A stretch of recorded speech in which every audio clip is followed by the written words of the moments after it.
Hello guys, welcome back to our YouTube channel. അപ്പോൾ guys, നമ്മൾ വയനാട് വന്നിട്ട് ഇപ്പോൾ രണ്ടാമത്തെ ദിവസമാണ്. അപ്പോൾ ഞങ്ങൾ വിചാരിച്ചു ഒന്ന് കറങ്ങാൻ പോകാം. അങ്ങനെ ഗൈസ്, ഞങ്ങൾ എല്ലാവരും റെഡി ആയിട്ട് പോകാൻ നിൽക്കുകയാണ്. അപ്പോൾ ഞങ്ങൾ ഇവിടെ നിന്ന് നടക്കുകയാണ് ചെയ്യുക, അടിയിൽ വരെ ഞങ്ങൾ ജംഗ്ഷൻ വരെ നടക്കുകയാണ് ചെയ്യുക, അവിടെ ടൗണിന് വരെ. അപ്പോൾ ഞങ്ങൾ നടന്നിട്ട് ഞങ്ങൾ രാവിലെ ഫുഡൊന്നും കഴിച്ചിട്ടുണ്ടായിരുന്നില്ല. അപ്പോൾ അത് ഇനി അടിയിൽ ചെന്ന് ഏതെങ്കിലും ഒരു ഹോട്ടലിൽ കയറിയിട്ട് ചെറുതായിട്ട് എന്തെങ്കിലും കഴിക്കണം. സ്കൂളിക്കാ ഇപ്പോഴൊന്നും പോകണം. എന്തേലും സ്കൂളിൽ പോയേ പറ്റില്ലേ? ഇവനെ സ്കൂളിലാക്കിട്ട് പോവാട്ടാ. വല്ലച്ചൻ ഇവനെ സ്കൂളിലാക്കി പോവാം. അവിടെ ഇരുത്തിക്കോന്ന് പറയാം. ഞങ്ങള് വരണ വരെ എവിടേക്കോ നടന്നുകൊണ്ടിരിക്കണേ. എവിടേക്കോ എവിടേക്കാ എവിടേക്കാ ചായ കുടിക്കാൻ പോകുന്നു. ചായയും പരിപ്പോട കിട്ടും. അത് കഴിച്ചിട്ട് ഉച്ചക്ക് വല്യാടന്റെ വക കുഴിമന്തി, മന്തി. അത് കഴിഞ്ഞ് കുഞ്ഞാടിന്റെ വക അൽഫാം. പിന്നെ നാളെ രാവിലെ വെല്ലിച്ചിന്റെ വക വെല്ലിച്ച് പോകുന്ന വീണ്ടും. അങ്ങനെ കഴിച്ച് ഞങ്ങൾ ടൗണിലെത്തി. ഒരു ഹോട്ടലുണ്ടാവും. ഞങ്ങൾ വിചാരിച്ചു അവിടെ കയറി നൈസായിട്ട് എന്തെങ്കിലും കഴിക്കാം. നൈസായിട്ട് എന്ന് വെച്ച് കഴിഞ്ഞാൽ ഒരു ചായയും കടിയും കഴിക്കാമെന്ന് വിചാരിച്ചു. അങ്ങനെ നിൽക്കുമ്പോഴാണ് നമ്മുടെ എബി ആൻറ്റി വിളിച്ചത് കുക്കുവിനെയൊക്കെ കാണിക്കാൻ വേണ്ടി, ഞങ്ങൾക്ക് കാണാനൊക്കെ വേണ്ടിയിട്ട്. അപ്പം അങ്ങനെ കണ്ടുവിട്ടാ. പിന്നെ കുഞ്ഞാറ്റൊന്നും വരാത്തതിൻ്റെ കാരണം, കുഞ്ഞാറ്റ് പിന്നെ വരാത്തതിൻ്റെ കാരണം നമ്മുടെ കുഞ്ഞാറ്റയ്ക്ക് ശരിക്കും പറഞ്ഞാൽ ടിക്കറ്റൊക്കെ ബുക്ക് ചെയ്തിട്ടുണ്ടായിരുന്നു. പക്ഷെ അവൾക്ക് പനിയായ കാരണമാണ് അവളെ കൊണ്ടുവരാഞ്ഞത്. അവൾ നല്ല പനി, ഡോക്ടറും പറഞ്ഞു ഒരു സ്ഥലത്തേക്ക് കൊണ്ടുവണ്ട, പനി കൂടുന്നൊക്കെ പറഞ്ഞു. അത് കാരണം അവളുണ്ടായിരുന്നില്ല. അത് കാരണം എബി ആൻറ്റിയും കുഞ്ഞാറ്റയും കുക്കും അപ്പച്ചനും ഒന്നും വന്നിട്ടില്ല, അവരവിടെയാണ്. അപ്പോൾ കുഞ്ഞാറ്റയുടെ അടുത്തും എബിൻ്റെ അടുത്തും സംസാരിച്ചിരിക്കുകയാണ്. അപ്പം കുഞ്ഞച്ചന് വിഷമമായി ഗൈസ്. കുഞ്ഞാറ്റേനെയും പിന്നെ കുക്കുവിനെയൊന്നും കാണാത്തതിൻ്റെ വിഷമം.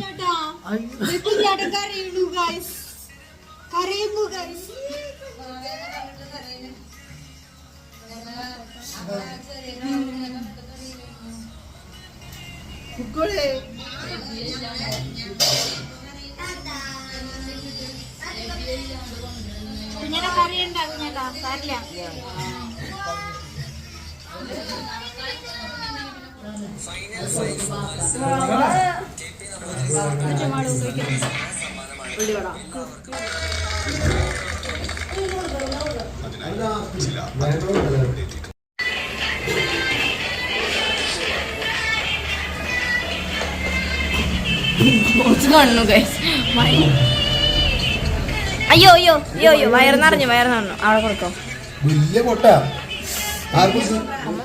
അപ്പോൾ ഗൈസ്, നമ്മൾ ചായ കൂടിയൊക്കെ കഴിഞ്ഞു.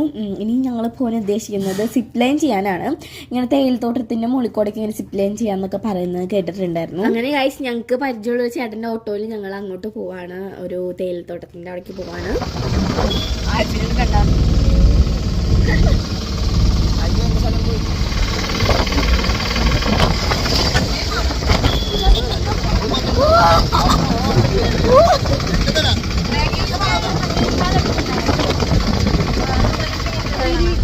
എനിക്ക് ഇവിടുത്തെ സ്ഥലങ്ങളുടെ പേരും സ്ഥലങ്ങളും ഒന്നും അറിയില്ല കേട്ടോ. പക്ഷെ ഞങ്ങൾ ഈ ഒരു ഭാഗത്തേക്ക് കിടന്നേ പിന്നെ ഇങ്ങനെ നിറച്ച് തേയിലത്തോട്ടങ്ങളായിരുന്നു. ഇങ്ങനെ അടിയിലേക്ക് ഇങ്ങനെ നിൽക്കില്ല. നമ്മൾ മൂന്നാർക്ക് പോകുമ്പോൾ കാണില്ല, അതേപോലെ ആയിരുന്നു തേയിലത്തോട്ടം. പിന്നെ ബോച്ചയുടെ റിസോർട്ടൊക്കെ ഈ വഴിയിലാണ് വരുന്നത്. ഞങ്ങൾ ഇങ്ങനെ പോകുന്ന വഴിക്ക് അതൊക്കെ കണ്ടായിരുന്നു. നല്ല രസം ഉണ്ടായിരുന്നു കേട്ടോ ഇങ്ങനെ ആ ഭാഗമൊക്കെ ഇങ്ങനെ കാണാൻ. ശരിക്കും പറഞ്ഞാൽ 9:30 സ്റ്റാർട്ട് ചെയ്യാൻ സിപ്പ് ലൈൻ കണ്ട ഇതുപോലെ ഇങ്ങനെ തേയിലത്തോട്ടത്തിനുള്ളിൽ കൂടെ അവിടെ വരെ പോവാം.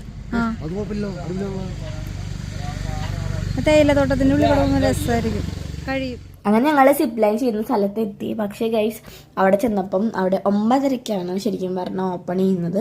എന്നാലാണ് നമുക്ക് സിപ്പ് ലൈനൊക്കെ ചെയ്യാൻ പറ്റുള്ളൂ. അപ്പോൾ പിന്നെ ഞങ്ങൾ വെറുതെ അവിടെ ഇറങ്ങിയിട്ട് ആ ഭാഗമൊക്കെ ഇങ്ങനെ ഒന്ന് ചുറ്റി കണ്ടു. അവിടെ നിറച്ച് തേയിലത്തോട്ടമായിരുന്നു. അപ്പോൾ ഞങ്ങളിങ്ങനെ വെറുതെ ഇങ്ങനെ ചുറ്റിയൊക്കെ കണ്ടു കുറേ നേരം. അപ്പൊ ഇവിടെ തുറക്കുമ്പോൾ 9:30 ആവും. ഇവിടെ അങ്ങനത്തെ കുറച്ച് സാധനങ്ങളൊക്കെ ഉള്ളു. അപ്പൊ നമ്മളിപ്പോ 900 കണ്ടി പോകും. നമ്മൾ അവിടെ കുറെ സാധനങ്ങളൊക്കെ ഉണ്ടെന്ന് പറയുന്നുണ്ട്. അപ്പൊ നമ്മൾ അവിടെ പോവാണ്. ഇപ്പൊ ഇവിടെ ഭയങ്കര വെയിലാണ്. നോക്കി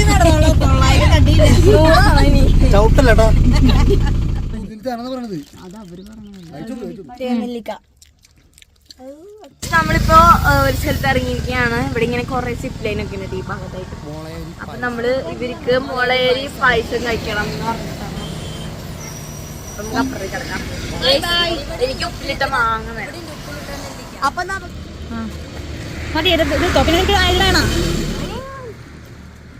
ഓക്കെ, ആ പൈസ മേടിച്ചോ. ഇത് കുത്തിയെടുക്കുന്നതാ. ഇന്നാ നെല്ലാണിത്. അടപ്പിലിട്ട് നെല്ല് പെട്ടെന്ന് കിട്ടുന്ന സാധനമല്ലല്ലോ ഇത്. കൊല്ലം കൂടുമ്പോഴല്ലേ ഈ കൊല്ലം കൂടുമ്പോഴാണ് ഓരോ മുളങ്കാടുകൾ 40 വർഷം കൂടുമ്പോഴാണ് മുള പൂക്കുന്നത് മുളങ്കാടുകളിൽ. അപ്പം ഇത് ആദിവാസികൾ ഇത് കളക്ട് ചെയ്തിട്ട് അവർക്കറിയാൻ പറ്റും. അവർ മുള പൂക്കുന്നതനുസരിച്ച് അതുകൊണ്ട് പടുത വിരിക്കും ഇങ്ങനെ. എന്നിട്ട് ആ പടുതയിൽ ഈ മുളം പൂക്കുന്ന സാധനം വീണിട്ട് അവരത് കളക്ട് ചെയ്യും. കളക്ട് ചെയ്തിട്ടാണ് അവർ അത് സോർട്ട് ചെയ്ത് പിന്നെ അത് ഗാന്ധി ഗ്രാമങ്ങളിലേക്ക് കൊടുക്കും. അപ്പം അവിടെ നിന്നാണ് നമ്മൾ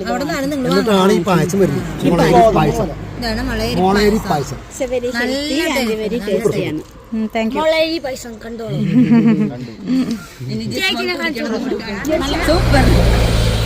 സൂപ്പർ അല്ലേ? നമ്മള് ഒരുവിധ ആൾക്കാരൊന്നും കണ്ടിട്ടുണ്ടാവില്ല. 40 കൊല്ലം കൂടുമ്പോഴാണ് ഈ മുള പൂക്കണത്. എങ്ങനെയുണ്ട് ടേസ്റ്റ്? സൂപ്പർ. നിങ്ങൾ വരുമ്പോ ഇതേ കൂടെ വരുമ്പോ ഇവിടെ കയറി. പിന്നെ ഗൈസ് ഇങ്ങനത്തെ ഒരുപാട് സാധനങ്ങൾ അവിടെ ഉണ്ടായിരുന്നു കേട്ടോ. ഇങ്ങനെ നമ്മൾ തേനച്ചാർ ഉണ്ടായിരുന്നു, പിന്നെ ഇങ്ങനെ കുറേ സംഭവങ്ങൾ ഉപ്പിലിട്ടിട്ടൊക്കെ ഉണ്ടായിരുന്നു. അപ്പം ഞങ്ങൾ ചെറിയ തേനച്ചാർ ഒന്ന് ടേസ്റ്റ് ചെയ്ത് നോക്കാമെന്ന്. അപ്പം ടേസ്റ്റ് ചെയ്ത് നോക്കിയപ്പോൾ നല്ല ടേസ്റ്റ് ഉണ്ടായിരുന്നു ഗൈസ്. ആദ്യമായിട്ടാണ് ഇങ്ങനത്തെ തേനച്ചാറൊക്കെ കഴിക്കുന്നത്. അപ്പം നല്ല ടേസ്റ്റ് ഉണ്ടായിരുന്നു. അപ്പം ഞങ്ങൾ വാങ്ങിച്ചു വരണം. നല്ല ടേസ്റ്റ്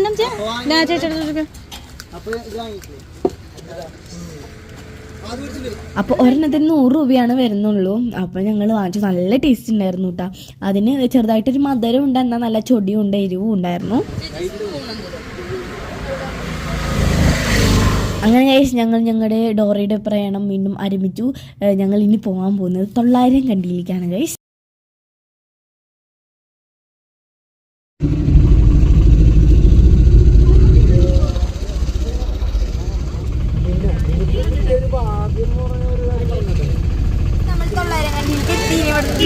നമ്മള് 900 കണ്ടിയിൽ പോവാണ് ഗൈസ്. അപ്പം നമ്മളിവിടെ എത്തി, 900 കണ്ടിയിൽ എത്തി. പക്ഷെ ഇനി നമ്മൾ ജീപ്പിലാണ് പോകേണ്ടത്.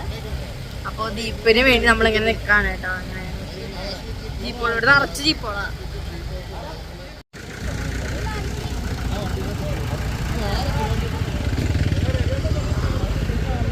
പിന്നെ ഗൈസ് ഞങ്ങൾ നോക്കുമ്പോൾ ഇവിടെ ചക്ക ചവള ഇങ്ങനെ പറിച്ച് വെച്ചിരിക്കുന്നു ഗൈസ്. അപ്പം ചക്ക എവിടെ കണ്ടാലും ഞങ്ങൾക്ക് പ്രാന്താണ് കേട്ടോ. ചക്ക ഭയങ്കര ഇഷ്ടമാണ്.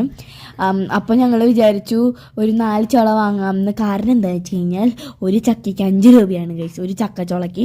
അപ്പോൾ ഞങ്ങൾ അങ്ങനെ 4 എണ്ണം വാങ്ങിച്ച് ഞങ്ങൾ എല്ലാവരും 50-50 ഒക്കെ വെച്ച് കഴിച്ചു. അങ്ങനെ ഗൈസ് ഞങ്ങൾ ജീപ്പിൽ കയറി. ജീപ്പിൽ കയറാൻ വേണ്ടിയിട്ട് 6 പേർക്ക് 1300 പക്ഷെ ഞങ്ങൾ 8 പേരുണ്ടായിരുന്നു. അത് കാരണം ഞങ്ങൾക്ക് 1500 ആയത്. അപ്പോൾ ഗൈസ് ആദ്യം കയറുമ്പോൾ നൈസായിട്ടുള്ള വഴിയായിരുന്നു, പിന്നെ അങ്ങോട്ട് കുണ്ടും കുഴിയായി ഗൈസ്. പക്ഷെ പറയാലോ നല്ല അടിപൊളിയായിരുന്നു ഗൈസ്. എനിക്ക് ഭയങ്കര ഇഷ്ടമായിട്ടോ ഈ ട്രക്കിങ്. അപ്പോൾ ഗൈസ് ഇങ്ങനെ ഓഫ് റോഡ് യാത്ര ഞങ്ങൾ മുമ്പ് പോയിട്ടുള്ള നെല്ലിയാമ്പതി പോയപ്പോൾ ഒരു ട്രക്കിങ് പോയിട്ടുണ്ടായിരുന്നു. ആ ഒരു ഇതിലാണ് പോയിട്ടുള്ളത്. ഇത് പക്ഷെ അങ്ങനെ നല്ല ഗൈസ് ഭയങ്കര ഹൊറിബിളായിരുന്നു ഗൈസ്. നല്ല രസമായിരുന്നു. ഇങ്ങനെ കുണ്ടുകുഴിയൊക്കെ ചാടി പോകുമ്പോൾ ഞങ്ങളിരുന്ന് ഇങ്ങനെ കുല്ലിങ്ങനൊക്കെ ആയിരുന്നു. പിന്നെ രാവിലെ ഞങ്ങൾ നൈസായിട്ട് ഫുഡ് കഴിച്ചുള്ള ചായയും പിന്നെ ഇങ്ങനെ സ്നാക്സ് മാത്രമേ കഴിച്ചുള്ളൂ. അത് കാരണം ഞങ്ങൾക്ക് അങ്ങനെ ഛർദി ഒന്നും വന്നില്ല. നല്ലപോലെ ഫുഡ് കഴിച്ചിട്ടും ചിലപ്പോൾ ഛർദിച്ച് കൊളാക്കിയാനെ. ഇതൊന്നും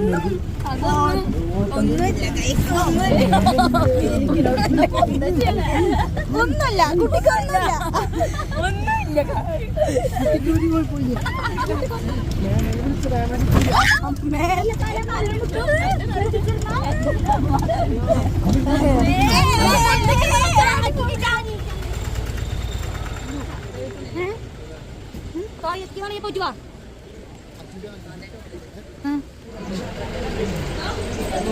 അപ്പൊ ഗൈസ് ഇവിടെ 250 രൂപയാണ് ടിക്കറ്റ് ചാർജ് വരുന്നത്.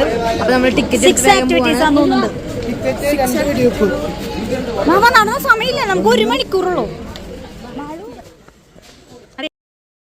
അപ്പം നമുക്ക് ഇതേപോലെ ഇങ്ങനെ 6 ആക്ടിവിറ്റീസ് ആണ് വരുന്നത്. അപ്പം ഞങ്ങൾക്ക് മെയിനായിട്ടും കയറേണ്ട ഒരു സംഭവം ട്രീ ടോപ്പ് വ്യൂ പോയിന്റും പിന്നെ ഗ്ലാസ് ബ്രിഡ്ജും ആണ്. എല്ലാവർക്കും ഉണ്ടല്ലേ? ഇതുണ്ട് നമുക്ക്. മാൾട്ടി ചീണ്ടാ ചീണ്ടാ.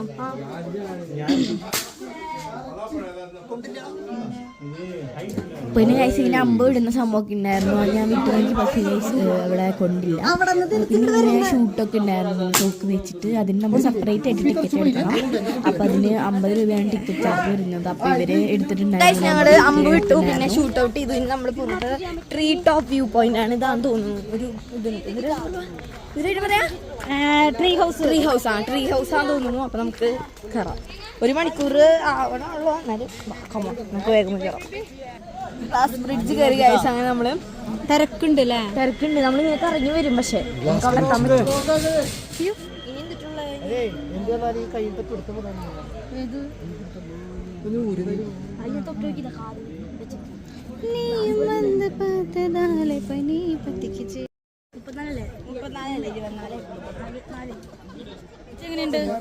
വാഗമണാണ് ഉദാഹരണം നല്ലത്.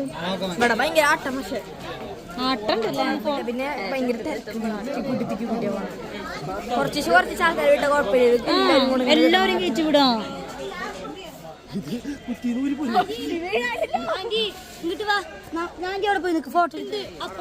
നമുക്ക് പോവാൻ പറ്റുമോ?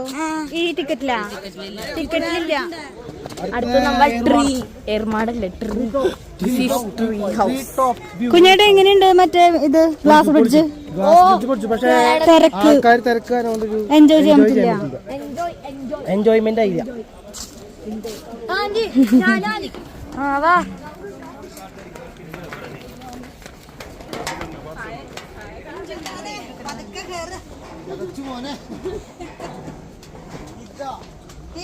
സമുദ്രനിരപ്പിൽ 5000 അടി മുകളിലാണ് ഇപ്പൊ ഞങ്ങൾ നിൽക്കുന്നത്. വാ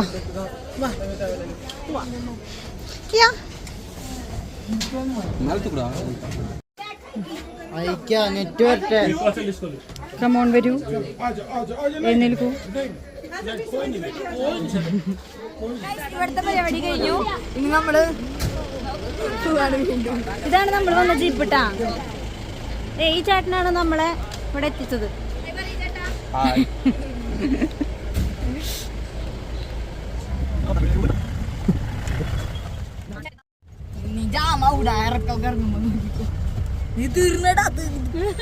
അമ്പാനെ ഇതൊക്കെ ശ്രദ്ധിക്കണ്ടേ?